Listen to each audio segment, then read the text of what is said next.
Hello दोस्तों, कैसे हो आप सभी। उम्मीद करता हूँ आप सभी बहुत अच्छे होंगे। बिल्कुल यहाँ पे आरबीएसई बोर्ड 10th क्लास का जो हिंदी का पेपर होने वाला 21 मार्च 2023 को, जिस प्रकार से मैंने आपके इंग्लिश के क्वेश्चन बताए थे, लगभग जो क्वेश्चन एग्जाम के अंदर 90% वहीं से आए थे। उसी प्रकार से मैं आपके लिए हिंदी का पेपर लेके आ चुका हूँ। जो क्वेश्चन बता रहा हूँ एग्जाम के दृष्टि से वेरी इंपॉर्टेंट है, तो इन क्वेश्चन को अच्छी तरीके से आपको याद करके जाना है। और जो भी चैनल पर नया है तो उस चैनल को सब्सक्राइब कर लीजिएगा। सबसे पहले आपको पता है कि आपको यहाँ पे मिलने वाला है गद्यांश, एक पढ़ित गद्यांश आपका आने वाला है। किस प्रकार से आएगा देखिए, यहाँ पे आप देखो अभ्यास का जो गद्यांश, अभ्यास के बिना जीवन में सफलता नहीं मिलती, प्रथम प्रयास में प्रत्येक कार्य दुष्कर लगता है। यानी कि जो पहला कार्य होता है वो दुष्कर। हम सीधे क्वेश्चन क्यों चलते हैं ना। पहला क्वेश्चन क्या आया था आपका, कठिन कार्य कैसा आसान हो जाता है। तो कैसे हो जाता है वो आपका आसान, वो आपका हो जाता है निरंतर अभ्यास से। निरंतर अभ्यास लिखा हो ना इसमें, जब हम निरंतर अभ्यास करेंगे, ये आपका जो मतलब बनाया गया अभ्यास के बारे में बनाया गया है। सफलता साथ छोड़ देती है, कब छोड़ देती है सफलता, वो छोड़ देती है अभ्यास ना करने पर। ठीक है, तो बहुत इजी क्वेश्चन आपके। मोहम्मद गौरी ने पृथ्वीराज पर विजय प्राप्त के लिए जो कितने बार प्रयास किया था, तो उन्होंने जो है यहाँ पे आपके 7 बार प्रयास किया था। ठीक है, ये आपको इसके अंदर भी आंसर मिल जाएगा। जैसे पृथ्वीराज चौहान और मोहम्मद गौरी देव लिखो ना, 7 बार प्रयास किया था। तो सारे क्वेश्चन बहुत इजी आएंगे, तो पैसे किसी को भी गलत नहीं करना है। दुष्कर शब्द का समानार्थी क्या होता है, तो दुष्कर शब्द का समानार्थी क्या होता है, वो आपका था कठिन कार्य करना। ठीक है, गद्यांश का उच्च शीर्षक पूछ जाए तो क्या हो जाए, गद्यांश का उच्च शीर्षक 5 का वो आपका निरंतर अभ्यास का महत्व, ये आपको ध्यान रखना है। बात करते हैं अगले वाले क्वेश्चन के अंदर 6 से लेकर 10 तक क्वेश्चन दिए हुए हैं। वही 7 to 7 इसके अंदर जो है वो आपका अपठित काव्यांश है। पहले आपका था गद्यांश, अब ये काव्यांश आ गया जिसे पद्यांश बोलते हैं ना। तो क्या फुटा प्रभात फुटा विहान, वह चले रेशम के प्राण, वेग के मधुरान। तो क्वेश्चन आपके सूर्योदय होते ही पूर्व दिशा में क्या हो जाता है, वो हो जाता है आपका क्षितिज का रंग लाल हो जाता है। ठीक है, यहाँ पे आप पढ़ोगे क्षितिज के बारे में तो इसका आपको आंसर मिल जाएगा। ठीक है, कोई प्रॉब्लम नहीं, आराम से इस क्वेश्चन को कर पाओगे। हम देखते हैं फटाफट से आगे वाला क्वेश्चन किस प्रकार से लिखा हुआ है। प्रातः काल होते ही भोरे क्या हो जाते हैं, तो वो आपके हो जाते हैं पराग इकट्ठा करके मनाते रहते हैं। ओके, अगला है धरती पर सोने वाले बच्चों से जागने के लिए क्यों कहा गया है, इसलिए कहा गया है क्योंकि प्रातःकाल सौंदर्य का आनंद ले। वो बहुत सारे लोग तो बहुत सारे लेट उठते हैं इस कारण से, है ना। अगला क्वेश्चन है प्रस्तुत कविता का मुख्य भाव क्या है, तो इसका जो मुख्य भाव हो जाएगा क्वेश्चन नंबर 9 का, वो आपका हो जाएगा बताने वाले हैं किस, जो क्वेश्चन नंबर 9 है इसका सही आंसर हो जाएगा ऑप्शन नंबर ए, प्रातःकाल सौंदर्य का चित्रण। ओके, अगला क्वेश्चन देख पा रहे हैं पद्यांश के लिए उपयुक्त शीर्षक क्या हो जाएगा, तो इसका जो सही आंसर है 10वें क्वेश्चन का, वो आपका बी ऑप्शन सही है, फूटा प्रभात। अगले क्वेश्चन जो आपके आने वाले वो बताऊंगा, जो पाठ्य पुस्तक रहने वाले हैं, जो आपके व्याकरण से रहने वाले, उसके लिए बने रहे आप चैनल पर। जितने भी क्वेश्चन बता रहा हूं नोट करते जाएंगे ना। लेकिन आगे का संबंध किस स्थान से है, तो इनका जो संबंध है जो यहाँ पे आपके 11 नंबर क्वेश्चन है, इसका जो सही आंसर हो जाएगा वो आपका हो जाएगा बी, यानी कि कुशीनगर से। हमने मैया के आंचल की प्रेम और शांति के चंदोवों की छाया नहीं छोड़ी, इस पंक्ति में चंदोवों से क्या आशय है, तो इसका जो सही जवाब हो जाएगा वो आपका हो जाएगा छोटा सामियाना। बी ऑप्शन बिल्कुल सही है। हम देखते हैं फटाफट से आगे वाले क्वेश्चन किस प्रकार से है। किसान की पूर्ति करनी संज्ञा के मुख्य रूप से कितने भेद माने जाते हैं, सभी बताया 3 भेद, इसका जो सही आंसर है। कितने माने जाते हैं, 3 माने जाते हैं। मैं लिख देता हूँ 3। पीडीएफ आपको दे दूंगा क्वेश्चन आंसर वाली, नो टेंशन। ठीक है, अगला है सर्वनाम शब्द जो है भाष्य को किस दो से बचाते हैं, तो इसका सही आंसर हो जाएगा पुनरुक्ति। क्या आंसर हो जाएगा, पुनरुक्ति, इसका जो है बिल्कुल सही आंसर है। तुलना की दृष्टि से विशेषण की अवस्था कितनी होती है, वो आपकी होती है 4। ठीक है, अव्यय या एविकारी शब्दों के मुख्यतः भेद कितने होते हैं, वो भी आपके 4 होते हैं। ठीक है, जो भेद बताना अच्छी तरीके से याद कीजिएगा, पूछे भी जा सकते हैं कौन कौन से भेद होते हैं। हिंदी के प्रचलित उपसर्गों का मुख्य भागों में कितने भागों में बांटा गया है, इनको भी जो सही आंसर हो जाएगा वो आपका 4 हो जाएगा। लेकिन ये जो आपको मैंने बताया तुलना की दृष्टि से, इसका जो आंसर 3 होगा। ठीक है, ये मैंने आपको थोड़ा सा गलत बता दिया, इसको ठीक कर लेगा। ठीक है, 3 उसका आंसर होगा, मैंने अभी दिमाग में आया मेरे। वाक्य में क्रिया कर्ता और भाव के अनुसार प्रयुक्त होती है, तो किसके अनुसार प्रयुक्त होती है, हाँ वो आपके क्रम के अनुसार प्रयुक्त होती है। क्रम इसका बिल्कुल सही है, कर्ता क्रम और भाव के अनुसार जो है वाक्य में प्रयुक्त होती है। अगला क्वेश्चन क्या, संधि कितने प्रकार की होती है, तो सभी को पता है संधि 3 प्रकार की होती है। उसके भेद होते हैं, स्वर संधि हो गया, व्यंजन संधि हो गया और विसर्ग संधि हो गया। अव्यय भाव समास के 2 उदाहरण क्या लिख सकते हो आप लिख सकते हो प्रतिदिन, ओके, समक्ष, ये सारे क्या है आपके अव्यय भाव, जिसमें क्या है प्रति आ गया, से वाला आ गया। ठीक है, ये सारे आपके क्या हो, उल्टी माला फेरना मुहावरे का बहुत इंपॉर्टेंट क्वेश्चन है, तो उसका सही आंसर हो जाएगा बुरा सोचना। उल्टी माला फेरना मतलब किसी के बारे में बुरा सोचना। हाथी के दांत खाने की ओर होते हैं, दिखाने की ओर होते हैं, लोकोक्ति का अर्थ क्या है, तो इसका सही आंसर हो जाएगा कि हाथी के दांत दिखाने की ओर, यानी कहे कुछ और करे कुछ। ओके, हिंदी साहित्य के प्रमुख कहानीकार मनु भंडारी का जन्म कब हुआ था, बिल्कुल क्वेश्चन पूछा गया। इसका जो जन्म है 1931 राजस्थान के बाणपुरा नामक गांव में हुआ था। तो हिंदी साहित्य के प्रमुख कहानीकार है मनु भंडारी, इनका जन्म जो है 1931 राजस्थान के बाणपुरा नामक गांव में हुआ था।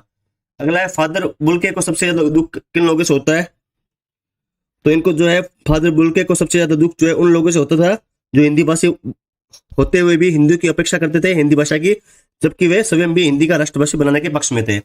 ओके, अगला क्वेश्चन किस प्रकार से देखिए, अगला है पत्तियों का मुरझाना किसे स्पष्ट करता है। तो पत्तियों का मुरझाना जो है मन में उत्पन्न सुख और आनंद के भावों को दब जाने या मिट जाने को स्पष्ट करता है। ठीक है, जो बोल रहा हूं अच्छी तरीके से सुन लीजिएगा। अगला क्या आप देख पा रहे हो, भविष्य वर्ण का अर्थ क्या है। तो भविष्य वर्ण का अर्थ क्या होता है, वो आपका होता है भविष्य वर्ण आने वाले समय की ओर आगे बढ़कर जो है नए उद्देश्य और लक्ष्यों की प्राप्ति करता होता है। अगला क्वेश्चन देख पा रहे हो, ये दुंती मुस्कान पाठ में कवि किसके कृतज्ञता प्रकट करता है और क्यों करता है।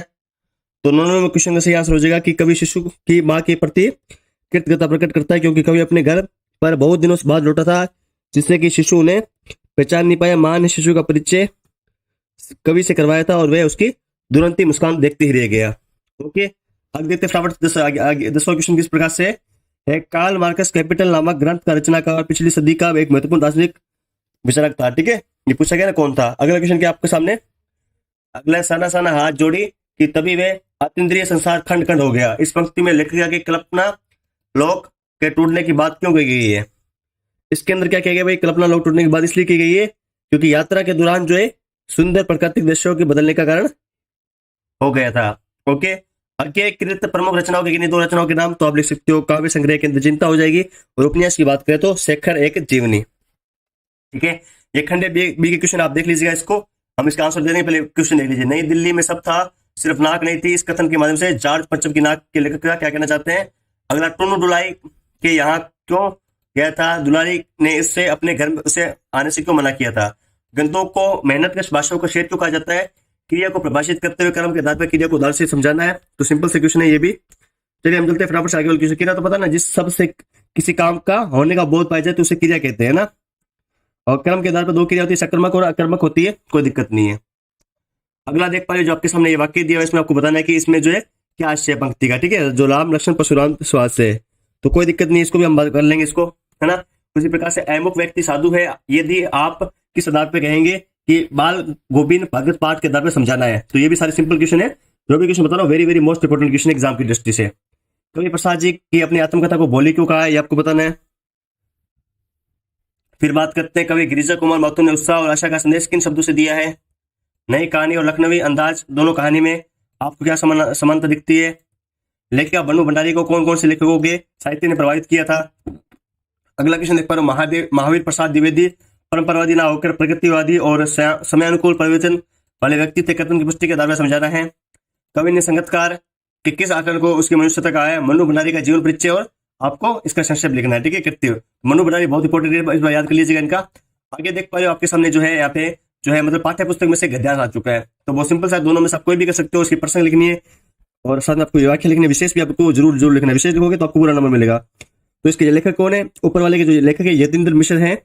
ठीक है, और नौबत खाना में इबादत जो चैप्टर है वहां से लिया गया है, तो इसमें आप कर सकते हो आराम से। ठीक है, विशेष में आप ये लिख सकते हो कि भाषा शैली बहुत ज्यादा अच्छी है, सरल सहज है और हिंदी उर्दू मिश्रित परवामेती का इनका सजन गुण है। ठीक है, अगला जो यहाँ पे है वो मन्नू भंडारी का है। ठीक है, कौन से चैप्टर से आत्मकथा, तो मन्नू भंडारी चैप्टर अच्छे तरीके से याद कीजिएगा, वहां से लगभग आपको बहुत सारे क्वेश्चन देखने को मिलेंगे। 18 क्वेश्चन की बात करें लखन वाली, इसके अंदर बात करें संदर्भ भी आप लिख सकते हो कि कौन सी कहानी वगैरह है। ठीक है, तो ये जो है श्री परशुराम के द्वारा जो है मतलब शिव धनुष तोड़ने के विषय में पूछा गया, वो यहाँ पे आप देख पा रहे हो। ठीक है, और जो बात करें अथवा के अंदर किस प्रकार से, तो अथवा की बात करें तो ये आपके जो है किस चैप्टर से, जो कवि के जो यहाँ पे चैप्टर आप देख पा रहे हो, क्योंकि ये भी इंपॉर्टेंट है। अगला है छाया मत छूना कविता में जीवन के यथार्थ का सामना करने के लिए क्यों कहा गया है। Very very most important. 3 number का मतलब आपको 6-7 लाइनें लिखनी होती है ना।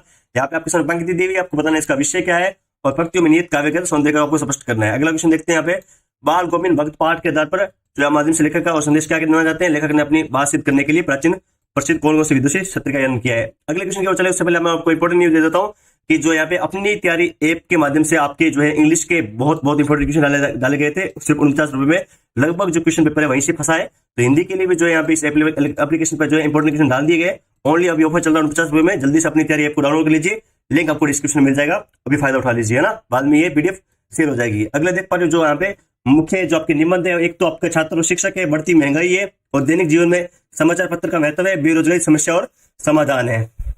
इसके अलावा बात करें स्वयं को जयपुर निवासी कमला मानते हुए जैसलमेर रहने वाले अपनी सहेली को यहाँ ग्रीष्मकाल व्यतीत करने के लिए आपको पत्र लिखना है। और इसी के साथ में आप देखिए आप आलोक और आपकी स्कूल ये है। ठीक है, और 200 में आप पढ़ते हो तो यहाँ पे प्रार्थना पत्र लिखना है। ठीक है, तो इस प्रकार से अगला जो क्वेश्चन है, मिशन कोचिंग सेंटर में छात्रों को प्रवेश लेने के लिए आकर्षित करते हुए आकर्षक विज्ञापन तैयार कीजिए कि किस प्रकार से मतलब वहां पे जैसे सूर्य एलईडी बल्ब बनाने वाली कंपनी की बिक्री बढ़ाने के लिए विज्ञापन तैयार कीजिए। तो आपको बताना है कि बिल्कुल आप किस चीज के बेस स्टार्ट हो चुके हैं। तो ये सिंपल क्वेश्चन है, तो आप चैनल को जरूर सब्सक्राइब कीजिए। ये जो पीडीएफ आप इस वेबसाइट से डाउनलोड कर सकते हो, आरबीसी के जो मॉडल पेपर है यहाँ पे आपको मिल जाएंगे ज्ञानल.com पर। तो thank you so much video देखने के लिए, take care, bye bye. Video को लाइक और शेयर कीजिए, कोई भी डाउट हो तो कमेंट कीजिएगा। धन्यवाद। व्हाट्सएप ग्रुप की लिंक डिस्क्रिप्शन में मिल जाएगी, वो भी ज्वाइन कर लेना।